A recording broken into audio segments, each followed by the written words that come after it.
Nawashukuru sana ndugu zangu waandishi wa habari, mmeni surprise. Hii sikutegemea.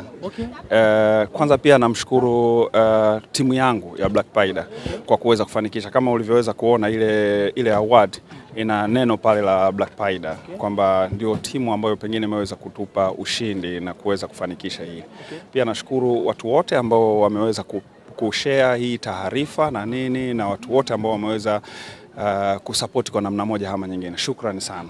Wengi wanatamani kujua kwamba tuzo, yani tunataka utupitishe kwenye tuzo. Ilikuwaje mpaka kuweza kushinda, vikwazo vilikuwaje na vitu kama hivyo? Tuzo wao wanafuatilia kwa Afrika nzima kwa sababu ni nchi 52 ambazo zimeweza kushiriki.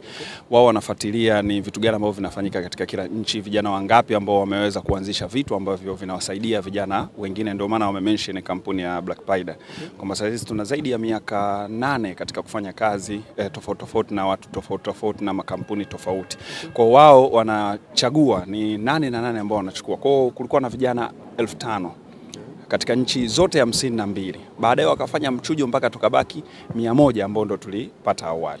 Hii ni mara ya kwanza kuweza kushinda au ulishawahi kushinda tena tuzo za design kama hii hapa ambao umeweza kushinda Ghana? Mimi sikuwahi kushinda tuzo ya namna yoyote ile. Hii ni mara yangu ya kwanza kushinda tuzo hii na sikutegemea. Na nilipopata email yao nilijibu na wakanihitaji niende Ghana kwa ajili ya kuweza kupokea hiyo award. Nimefurahi sana na sikuwahi kushiriki. Categories zilikuwa nyingi katika vijana ambao wameweza kushiriki katika nchi zote 52. Kwa kulikuwa na wengine wanafanya masuala ya mapambo, wengine walikuwa wanashiriki na masuala ya event planners, na wengine photographer. Ilikuwa peke yangu, na hii photographer ni kwa sababu pia kuna vijana wengi ambao pengine wamekuwa photographer leo kwa sababu yangu mimi. Au wamekuwa wakifuatilia zile harakati ambazo nilikuwa zikifanya kama photographer. Mimi ni photographer ambaye sikubebwa na mtu fulani kuwa photographer ambaye naweza nikawa najulikana. Ni photographer ambaye nimeanza chini na watu wengi wanajua.